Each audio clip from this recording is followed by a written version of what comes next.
आपल्यासोबत आहेत शिवसेनेचे प्रवक्ते किरण पावसकर सर, खूप सारं स्वागत सर. एकंदर लाडकी बहीण योजना सध्या ऐन जोमात असताना कुठेतरी आता आरोप प्रत्यारोप सुरू झालेले आहेत.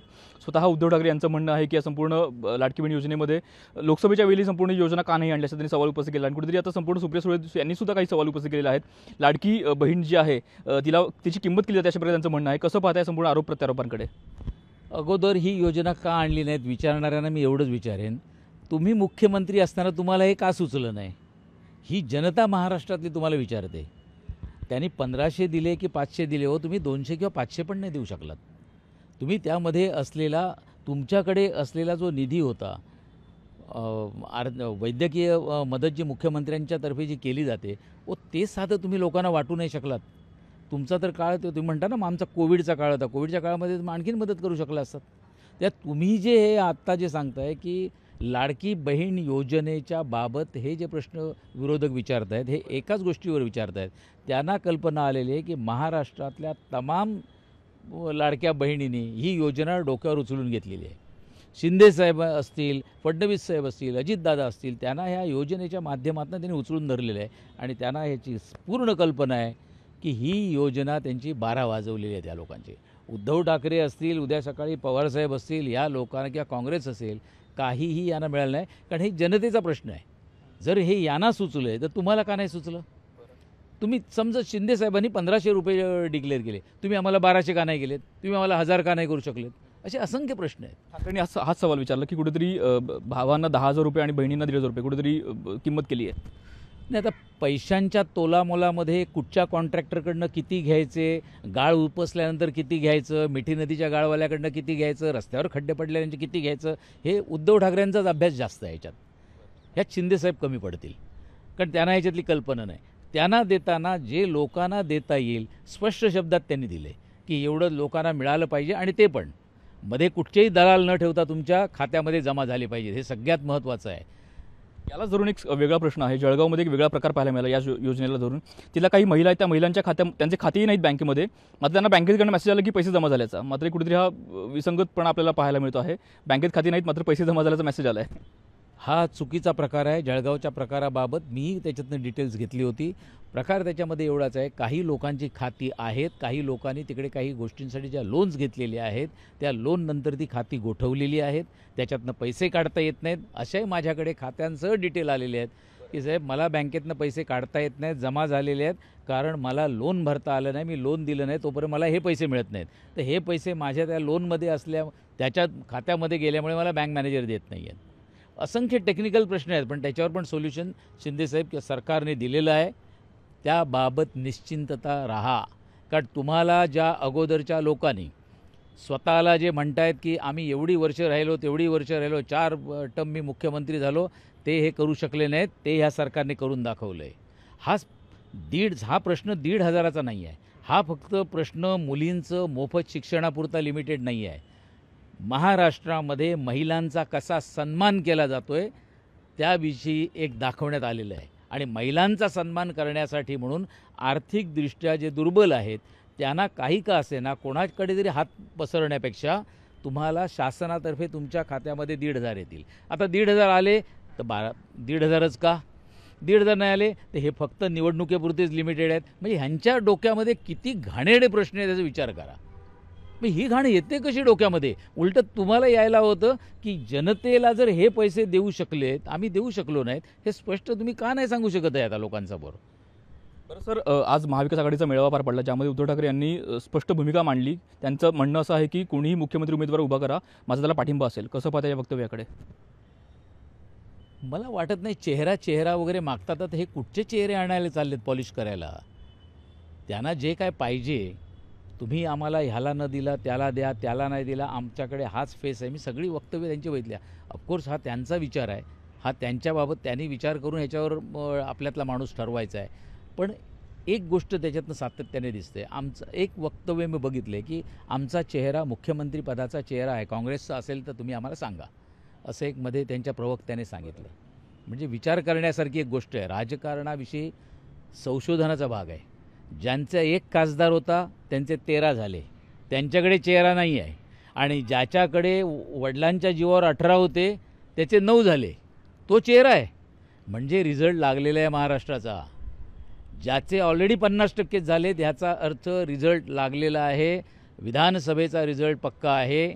उद्धव ठाकरे हा पडलेला चेहरा आहे. हा चेहरा पुन्हा इकडे चालू शकणार नाही. बरं, संजय राऊत यांचं एक वाक्य गाजलं. त्यांनी अजित पवार यांचा उल्लेख पिंक सरडा असा केलेला आहे. महाराष्ट्रात पिंक रंग चालणार नाही असं त्यांनी सुद्धा सांगितलं. कसं पाहत आहे? नाही, त्याच्याविषयी तुम्ही बोलणं म्हणजे त्याने कोणावर तुम्ही जेव्हा विचारता, माध्यमांचं एक सर्वात महत्त्वाचं आहे की लोकांपर्यंत चांगल्या लोकांचे तुम्ही विचार पोचवता. वाईट असेल तरी ते पोचवताय. पण जी लोक शिव्यागाळी करत आहेत, त्यांना आपल्याला येऊन कॅमेरासमोर शिव्या देतात, माध्यमांसमोर थुंकत आहेत, त्याच्याकडनं तुम्ही काय अपेक्षा करणार? तुम्हाला हेच सांगावं लागणार की सरडा, आता सरड्यावर अभ्यास त्यांचा नक्कीच असणार. कारण तिकडे मातोश्रीवर एक सरड्यांवर संशोधन चालूच असतं.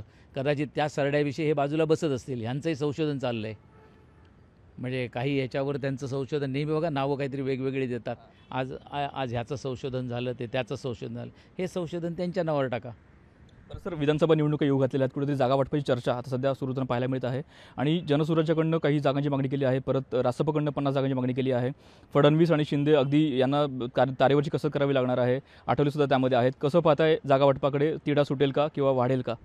सगळ्यांना सामावून घेऊन ज्यांची ताकद ज्या ज्या विधानसभा क्षेत्रामध्ये आहे त्या लोकांचा फायदा महायुतीला कसा होईल याबाबत विचार करण्यासारखे चांगल्या विचाराचे तिन्ही नेते आहेत. त्यांनी कधीच असं कोणाविषयी वाईट बोललेलं नाही आहेत. म्हणजे आजही मला जसं ह्यांची वक्तव्य आहेत की जसं 1,500च का दिले, 2,000 का नाही दिले, भावांना का नाही दिले, बहिणींनाच का दिले, असले घाणेरडे विचार येणारी लोकं नाही आहेत ती. त्याच्यामुळे हे तिघेही नेते एकत्रित बसून सर्वांना बरोबर घेऊन चालतील आणि त्यातनं चांगले उमेदवार लोकांसाठी दिले जातील.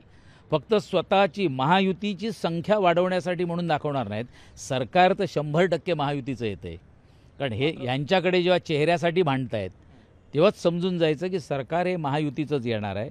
पण महायुतीचं सरकार येत असताना सर्वसमावेशक असावं, सर्व पक्षांना बरोबर घेणार असावं आणि पुढच्या 5 वर्षासाठी महाराष्ट्रातल्या जनतेचे, मग कुठच्याही समाजाचे असतील, ते प्रश्न सोडवण्याची सक्षम असणारे असे उमेदवार दिले जातील. मात्र यापूर्वीच मनसेने माघार घेतलेली आहे. जागा वाटपाचा तिढा सुरू होण्यापूर्वीच, त्यासमोर चर्चा सुरू होण्यापूर्वीच कुठेतरी माघार घेतलेली आहे. स्वतंत्र लढत आहे. कसं पाहताय मग? ते माघार घेतली असं मी म्हणणार नाही. तो त्यांचा एक विचार आहे की त्यांच्या कार्यकर्त्यांना वाटत असणार आपण आज 15, 16, 18 वर्ष झाल्यानंतर आमच्या कार्यकर्त्याला तेव्हा दुसऱ्यांचे आपण फक्त जिंदाबाद आणि विजयी करा हे सांगण्यापेक्षा आम्ही कधी लढणार, भले पडलो तरी चालेल, पण आम्हाला तिकडे काम करायचं आहे, आमच्याही उमेदवारासाठी आम्हाला काम करायचं आहे, या भावनेतनं त्यांनी काही लोकांना चान्स देण्याचा प्रयत्न केलेला आहे. आणि प्रत्येक पक्षाची एक भूमिका असते. राजसाहेबांची भूमिका आहे आणि या भूमिकेविषयी त्यांनी घेतलेले निर्णय, त्यांच्या पदाधिकाऱ्यांनी घेतलेले निर्णय असतील. बरं सर, शेवटचा प्रश्न. इंदू मिल प्रकरणामध्ये कुठेतरी, प्रकल्पामध्ये कुठेतरी आता आरोप व्यक्त केला जात आहे. अक्षय आंबेडकर यांचं म्हणणं आहे की जो निधी आहे तो MMRDA कडून शहापूर यांच्याकडे गेलेला आहे. मात्र तो निधी त्यांच्याकडनं मूर्तिकार जे आहेत राम सुतार यांच्याकडे पोहोचलेला नाही आहे. कुठेतरी घोटाळा झाल्याचा आरोप ते करत आहेत. कसं पाहताय एकंदर? मला वाटतं याविषयी सांगताना माझ्यापेक्षा आणखीन चांगलं पवारसाहेब पण सांगू शकतील. कारण मागच्या वेळी सरकार स्थापन झालं आणि मुख्यमंत्री उद्धव ठाकरे आल्यानंतर स्वतः म्हणजे पवारसाहेब इकडे आले होते आणि चौथऱ्याची उंची वाढवली होती आणि त्याची कॉस्ट मला वाटते काहीतरी 300 कोटी वाढली अशी माझ्या तेव्हा वाचनात आली होती कुठेतरी. तर ती कशासाठी वाढली होती, काय वाढली, त्याचं चांगलं कारण ते देऊ शकतील. आणि राहिली आहे गोष्ट, प्रत्येक गोष्टीवर संशय घेण्यापेक्षा शशी प्रभू हे स्वतः आर्किटेक्ट आहेत, ते त्याच्यावर आणखीन चांगली आपल्याला माहिती देऊ शकतील. काम 70% वर झालेलं आहे. म्हणजे प्रत्येक वेळी सामनामध्येच त्याचे फोटो मी बघितलेले आहेत की किती काम झाले. प्रत्येक वेळी आल्यावर आपल्याला 6 डिसेंबरच्या अगोदर 2-3 दिवस काम दाखवलं जातं आहे. अगोदर काय काम होतं आणि आता काय काम झालेलं आहे हे आपण बघू शकता. हे कुठच्याही माध्यमांमध्ये आपणही दाखवू शकता आणि त्याच्यावर अजून तो पुतळा येण्याचं आहे. जेव्हा सगळ्या ह्या गोष्टी इन्फ्रास्ट्रक्चर पुरं झाल्यानंतर पुतळ्याची साईज कमी जास्त करता येते असं मला वाटत नाही. मग हे फक्त संशय क्रिएट करायचा त्या समाजासाठी हे कोणतरी एक घाणेरडं काम करतं आहे. धन्यवाद सर. तर अशा प्रकारे किरण पावसकर यांनी आपली भूमिका स्पष्ट केलेली आहे. कॅमेरा विनोद नाईकसह भूषण शिंदे, लोकशाही मराठी, मुंबई. सर, वर्षा गायकवाड आणि नसीम खान यांनी काही गंभीर आरोप केलेले आहेत. मुंबईमध्ये प्रेशर कुकर घोटाळा झालेला असं ते म्हणत आहेत. चांदिवली आणि पवई ज्या विभागामध्ये जिथे दिलीप लांडे आमदार आहेत त्या ठिकाणी प्रेशर कुकर वाटले गेले. त्याची किंमत 600 रुपये किंवा त्याहून जास्तच्या आसपास असली तरी सुद्धा त्याची किंमत 2,500 दाखवली आहे. कुठेतरी हा घोटाळा मोठा आहे आणि त्याची तक्रार त्याची मागणी ते करत आहेत सध्या.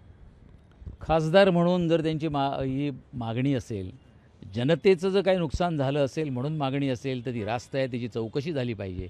आणि ती चौकशी मुंबई महानगरपालिकेची असेल तरी त्यांनी केली पाहिजे की असं खरोखर किमतीमध्ये काय फेरफार झालेले आहेत का. पण जर उद्देश हा असेल की आम्हालाही काय त्याच्यामधलं मिळालं नाही म्हणून, जसं मिठी नदीचा गाळ काढल्यानंतर फक्त उद्धव ठाकरेच घेऊन गेले, आम्हाला काहीच नाही मिळालं, मी बाजूला धारावीला आहे, आम्हाला एवढी वर्ष काहीच नाही दिले, खड्डे पडले, आम्हाला काहीच नाही दिलं, म्हणून जर तुम्ही करणार असाल तर ते चुकीचं आहे. पण खरोखरच जनतेची जर दिशाभूल होत असेल, जनतेचा पैसा जर वाया होत असेल, तर त्याची एन्क्वायरी करण्यात येईल, त्याची दखल नक्कीच घेतली जाईल. कारण आज त्यांच्या महाविकास आघाडीमध्ये सगळ्यांची भाषणं त्यांनी सांगितली, त्या भाषणामध्ये बघितलं उद्धव ठाकरे काय म्हणाले. ते उद्धव ठाकरे काय म्हणाले, ह्या मशालीने सगळ्यांच्या बुडाला आग लावा, याचा अर्थ महाराष्ट्राला आग लावा असं त्यांनी इनडायरेक्टली आज सांगितलं. जो माणूस या महाराष्ट्राला आग लावायला निघाला आहे त्याच्यातलंच हे एक प्रकरण आहे. आणि मला जर वाटतं एक वाक्यात जर सांगायचं झालं तर आजच्या मेळाव्यात खरोखर त्याने महाविकास आघाडी जी काही बनलेली आहे तिला या मशालीने आगच लावली आहे. आज हे संपलं आहे प्रकरण, आजपासून इकडे संपले हे प्रकरण, आग लागली. लोकशाही मराठी ऐका, पहा, जागरूक रहा.